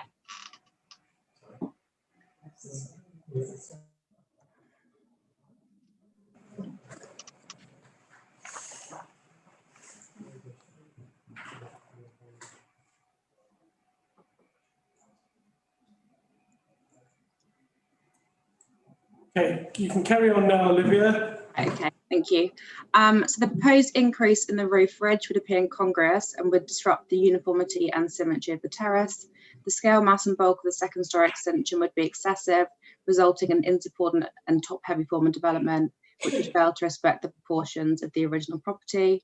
It's important to note that we do often refuse sort of large roof extensions, many of which are actually smaller than the development proposed within this application. The zinc and green cladding would contrast with the existing grey tiling and would further enhance the incongruous nature of the scheme. There's no objection to the roof lights, but in terms of character and appearance, it is not supported.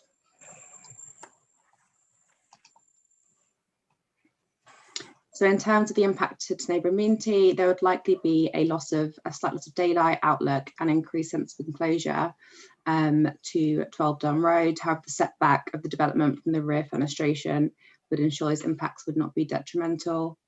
And this property would still receive ample sunlight and no concerns being raised in respect of a loss of privacy. With regard to 8 Durham Road, the proposed development would result in an effective 3-storey elevation facing its neighbouring dwelling, leading to an unacceptable loss of outlook, an increased sense of enclosure and neighbour bearing. And the daylight and sunlight assessment suggests an unacceptable loss of daylight would occur.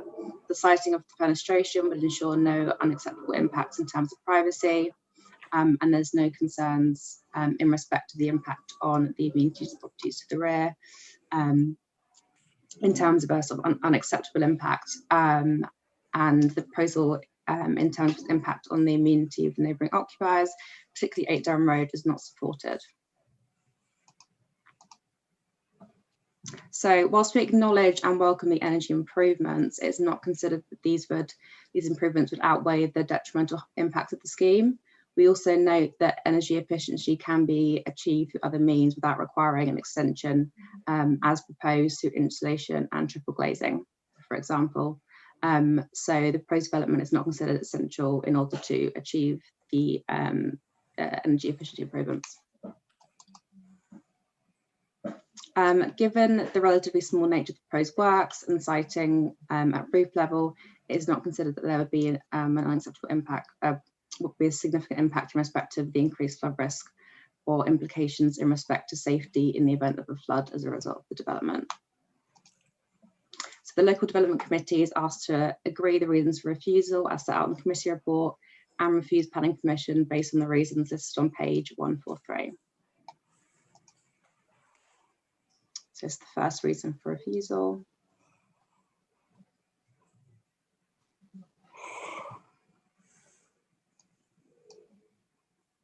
And it's the second.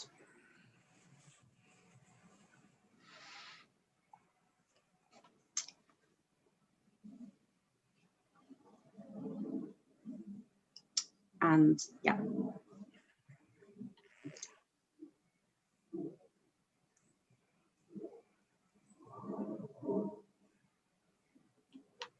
Okay, thank you, Olivia. Any others?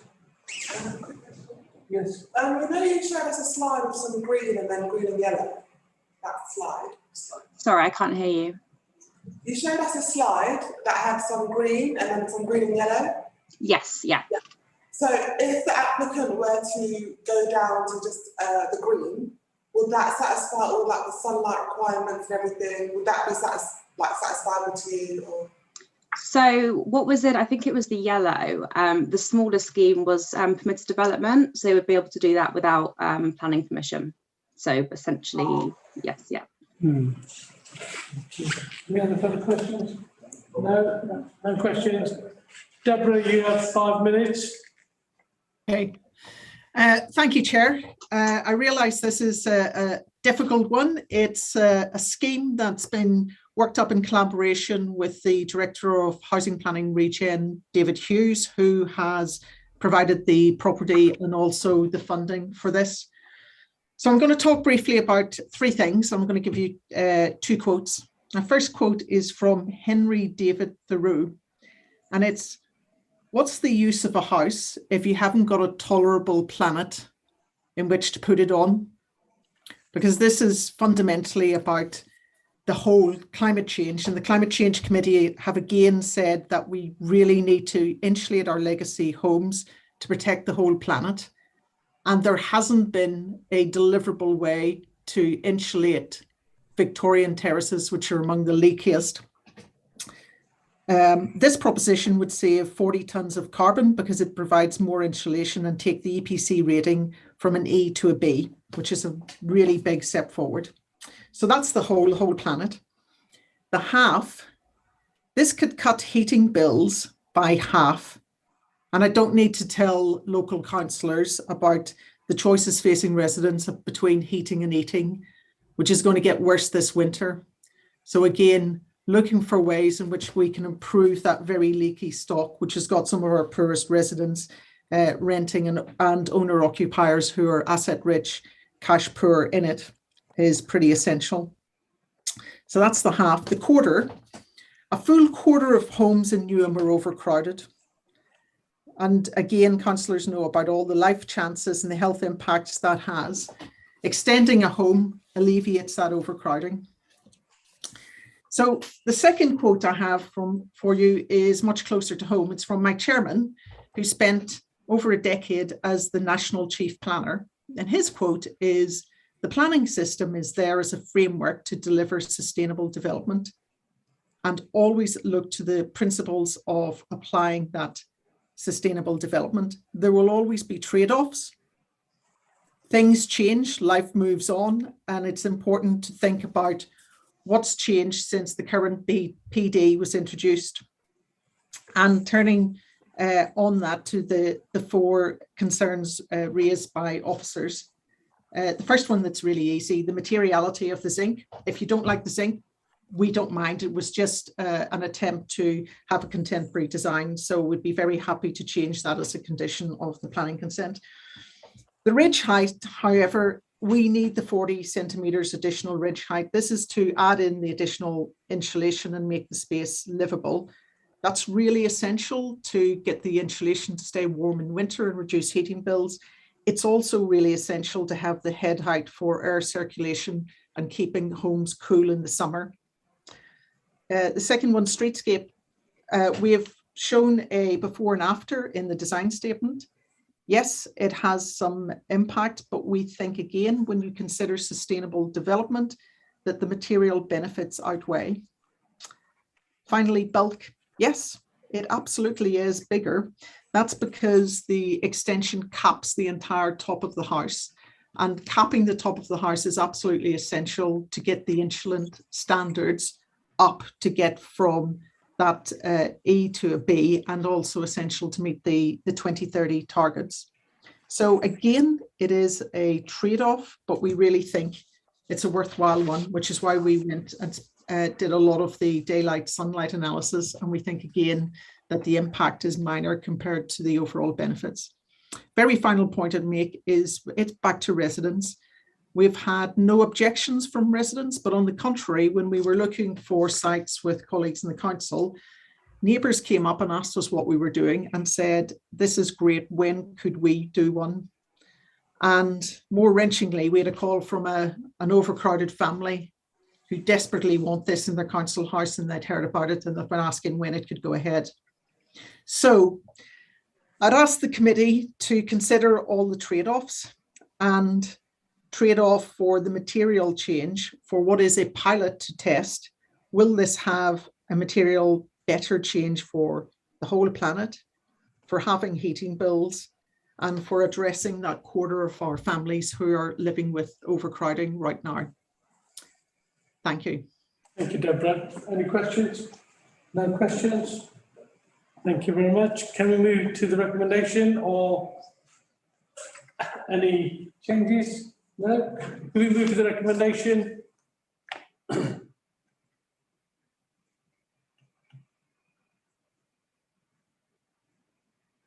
Olivia, could we move to the recommendation, please? We can't hear it. She's on mute.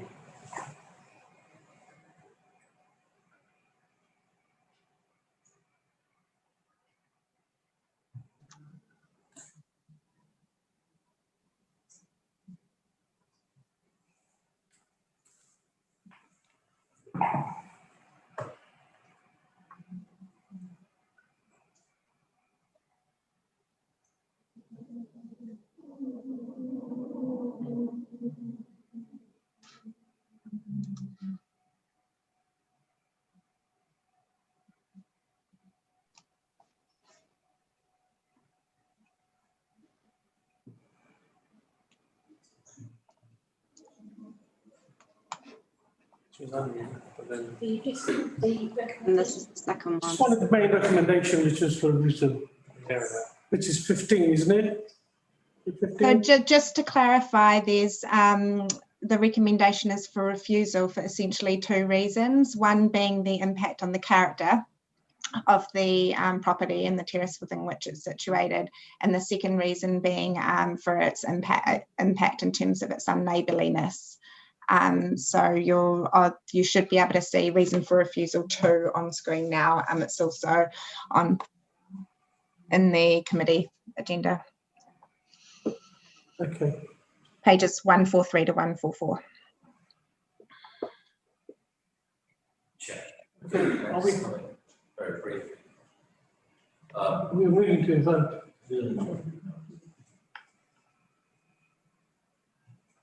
Okay, the recommendation is for refusal of this application on 2 grounds, which have been shared with us on the screen. Members in favour of the recommendation for refusal for the grounds which we've been shown. That's been agreed unanimously. Thank you very much. Okay. Thank you, Deborah. We're going to move on to item 11. The last item was refused, which is 11 to 16 Eclipse Road. Pastor. Yeah, thank you. It's item 11. This is the site location plan. And this application is also for the creation of a second floor to existing property, including raising of the ridge height. These images show views of Eclipse Road.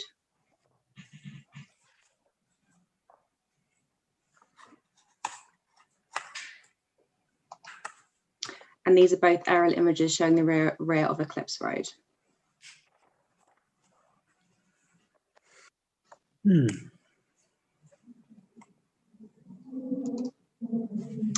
In the top left, we have the existing front and rear elevations. On the bottom left, we have the proposed front and rear elevations.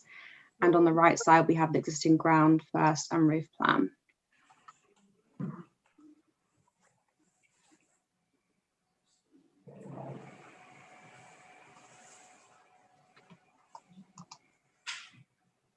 On the left, we have section plans. On the right, we have the proposed ground, first, second floor and roof plan.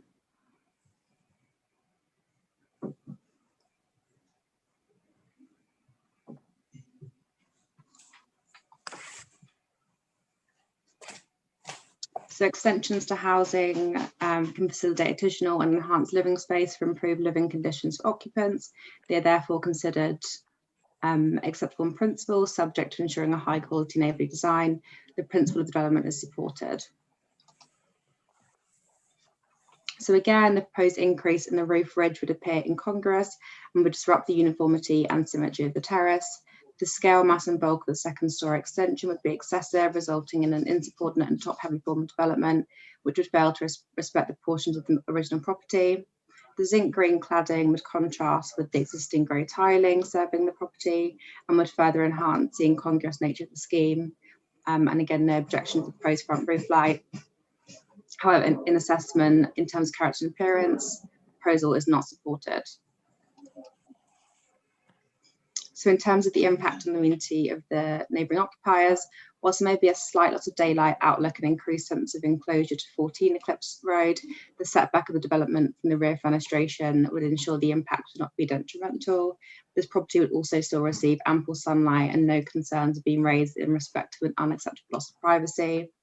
With regard to 18 Eclipse Road, the proposed development would result in an effective 3-storey elevation facing its neighbouring dwelling, leading to an unacceptable loss of outlook, increased sense of enclosure and overbearing. The submitted daylight and sunlight report indicates that these neighbouring occupiers would not be adversely impacted in terms of the loss of daylight or sunlight, and it is not considered that the proposal would adversely impact the amenity of the neighbours to the rear.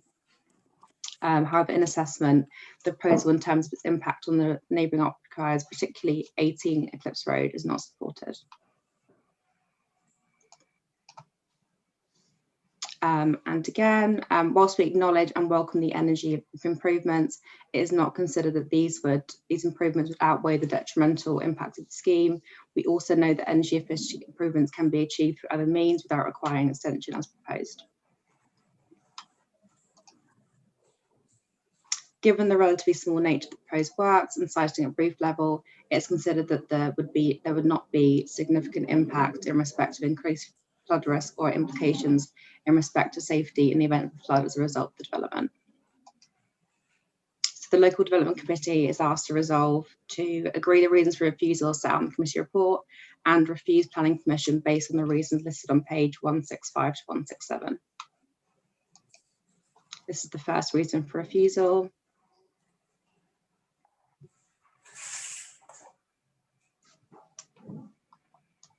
And it's the second reason for refusal.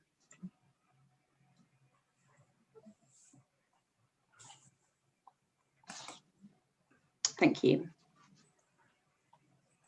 Thank you.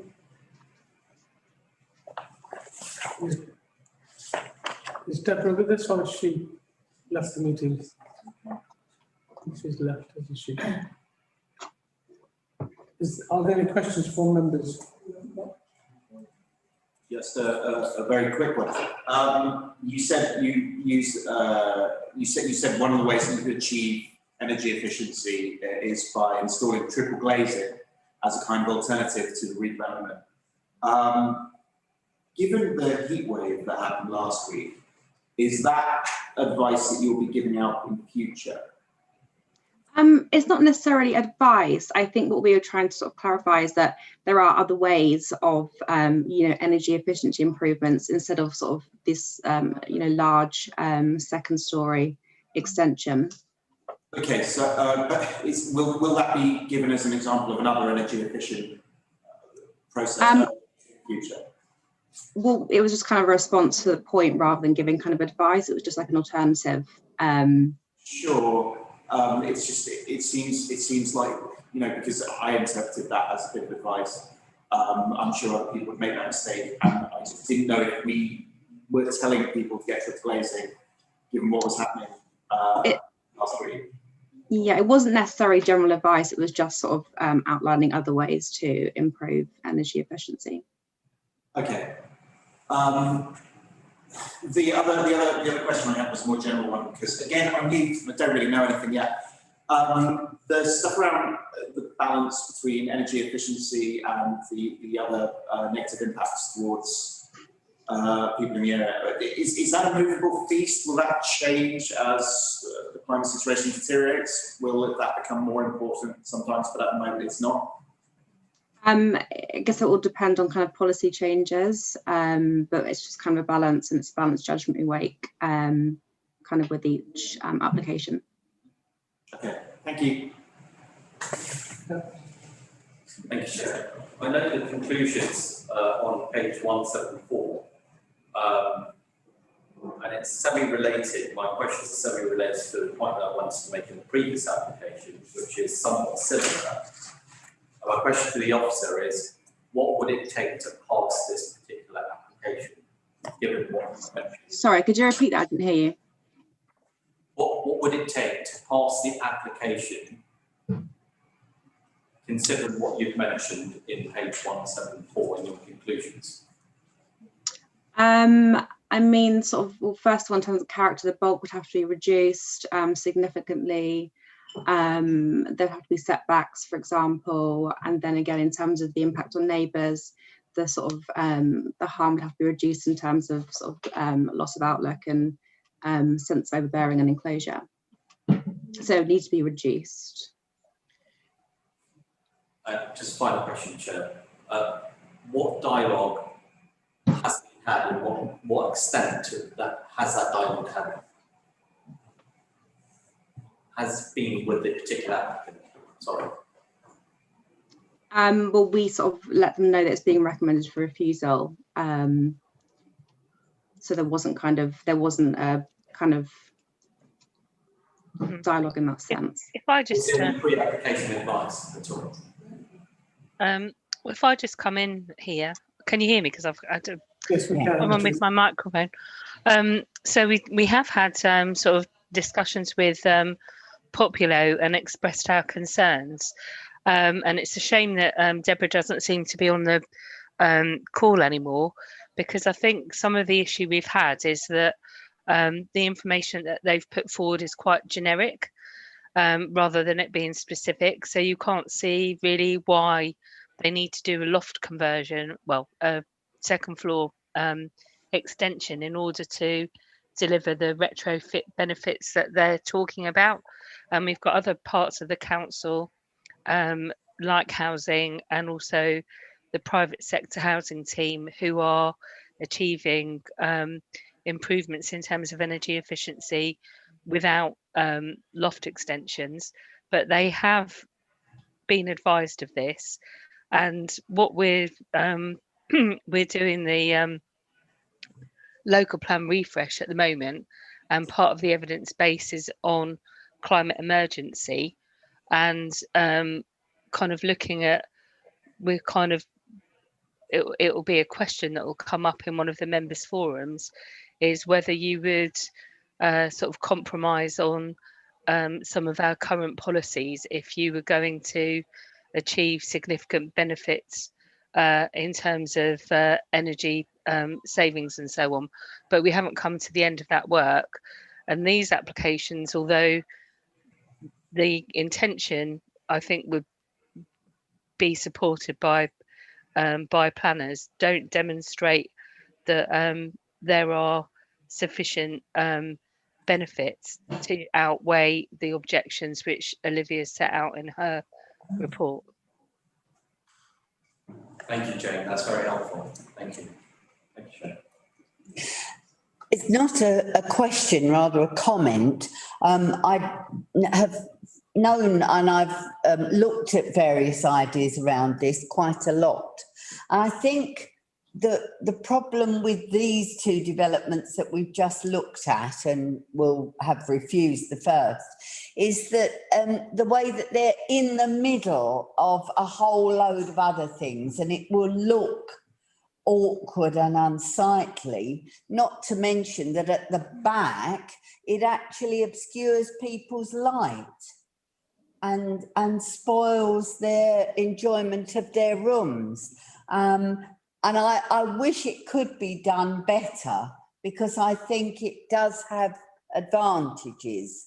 But if it could either be done better, or if it could be done either on a whole run of houses, perhaps that would be good, or like the corner one, or something like that, so that it wouldn't obscure people's light. I agree with you, Councillor Easter, and that is a point that I've certainly made to Populo, that if you had if you had a whole run of these terrace properties that the council owned, if you could look at a comprehensive scheme for raising the ridge and putting up, then that could be okay. And there are other things that they're developing, like the airspace projects, where they're building on top of flatted blocks, where you don't have, because part of the issue here is that you're ending up with one that doesn't look like the others, which is kind of, which isn't what we're trying to achieve in planning terms, really. Yeah, thank you. Can we move to a vote, members? We're moving to a vote. Sorry, Olivia, could we have slide 13, please? I didn't make it out this time. No, Olivia. Are our members happy with what we saw? In slide 13? I think we did. Olivia, members are happy with your recommendation on slide 13 for refusal on the grounds of slide 14 and 15, which were the two reasons. Members, are we happy to vote on that? Yeah. All those members in favour? Well, we've got slide 13 back up again. That's carried unanimously. Thank you very much. That's a refusal. Members, we have a procedural issue here now. Because we're coming up to 9 o'clock, we have to move standing orders for 15 minutes or half an hour. 15 minutes? Because 5 minutes? We do have one other application to come through. So it could be up to 15 minutes. Up to 15. Up to 15 minutes. Yes, I'll move standing orders.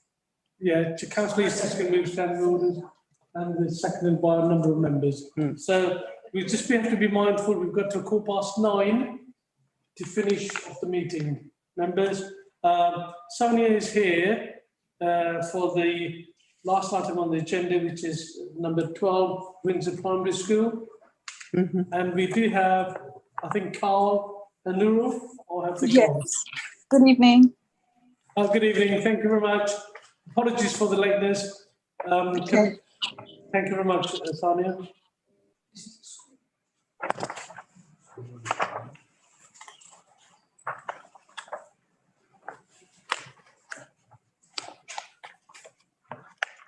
Thank you, Chair. Can you just confirm if you can see my presentation? You're a little bit quiet there. Can you just adjust your mic maybe? Is it better now? Yeah. Thank you. Good evening, councillors and members of the public. This presentation is for item 12 for Windsor Primary School. The application site is located in Beckton and is bounded to the north by Savage Gardens and to the south and the west by the Capitol Ring pedestrian public footway and to the east by East Ham Manorway.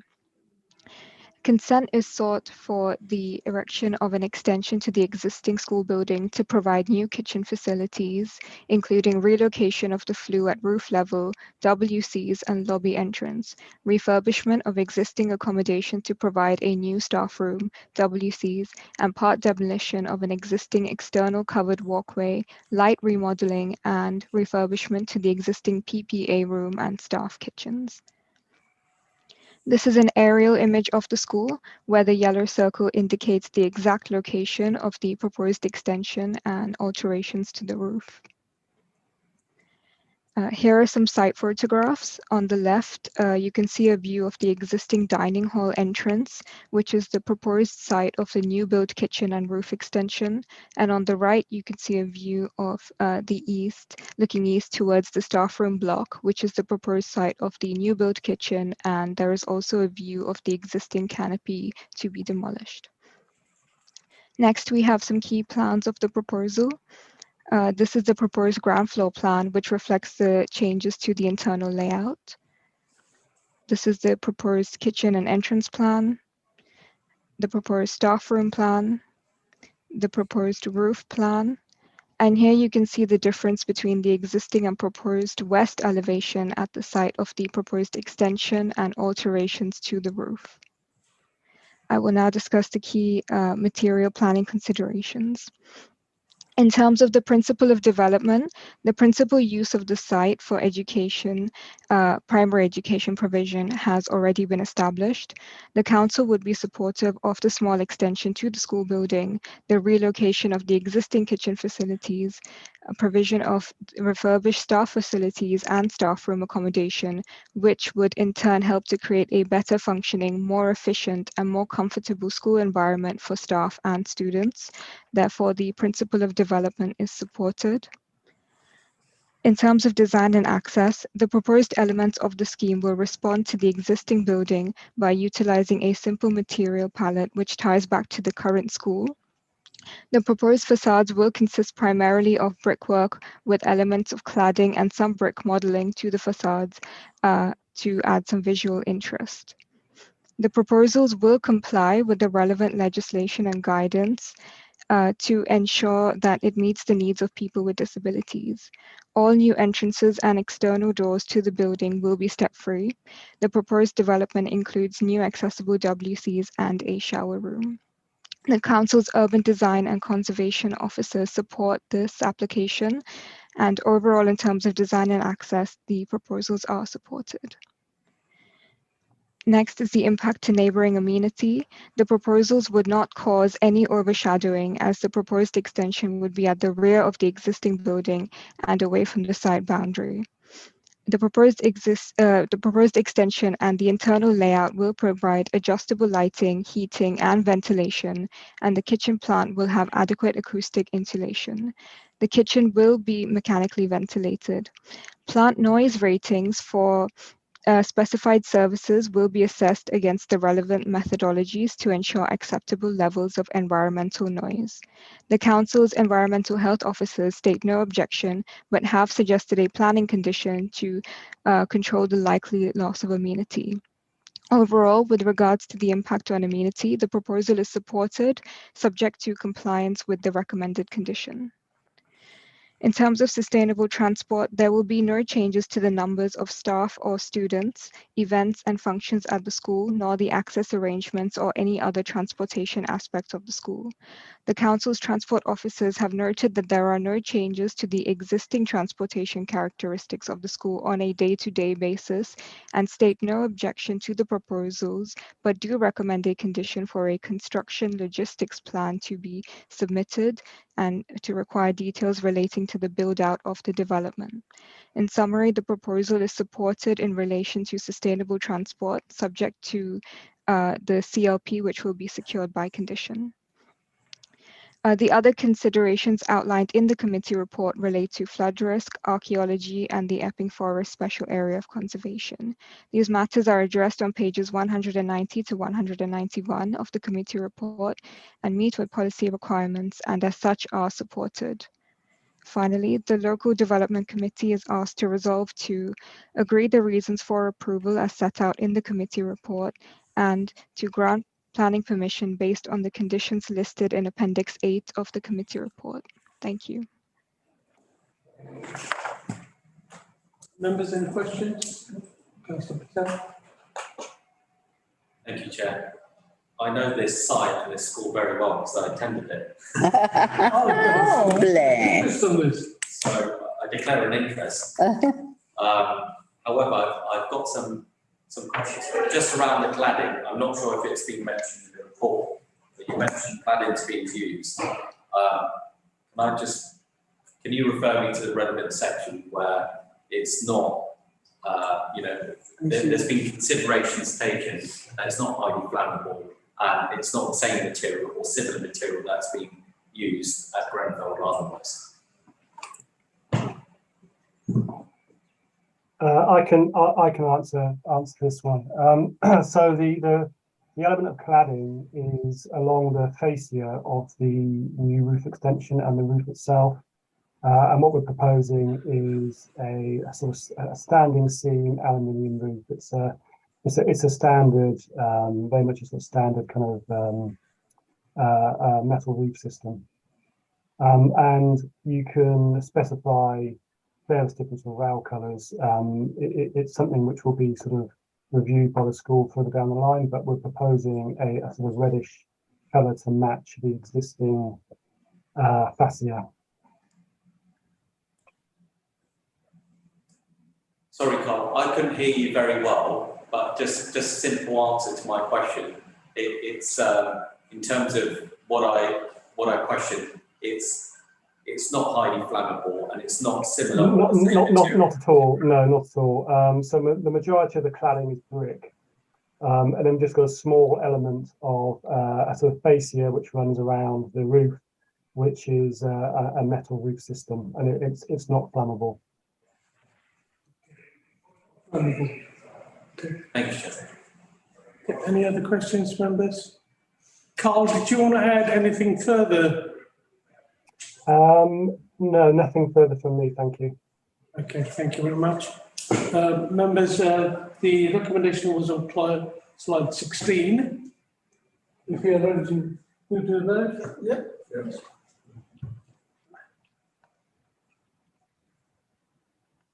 So we're asked to agree the recommendations as per slide 16. Are those members? Can we move to the vote and agree recommendation? All those members in favour? Yeah. Thank you. Joe, that's been carried unanimously. Sorry about the word. Thank. That we know that Deborah actually has actually come back online, but obviously I've explained to her that we agreed the recommendations that I do want to reiterate. Deborah, I'm sorry, but I think we moved on. Okay. To the next item because we thought you'd left it and had nothing else to add. So we have moved and approved the recommendation of refusal of the planning application. Yes. Okay. Yeah. I do apologise for that, but obviously we had to move on for the committee. Can I thank everybody who attended the meeting today? Just a couple of thank yous to Tanya, this is your last meeting as an officer. We wish you well, along with Ben and Louis, who are moving on as well to new projects or new ventures. Just a thank you, and obviously pop back if you do get the opportunity to pop back and see us at any time. On that note, I'm going to close the meeting now. Thank all the officers who've come along, and also the applicants that have come along today. And apologies again for the lateness in starting. I'm sure we won't have this issue next time. We've got the IT staff here now, so we should have this issue next time. Thank you very much, and we're going to close the meeting now. Thank you at 10 minutes past 9. Thank you very much, and thank you to members. I do apologise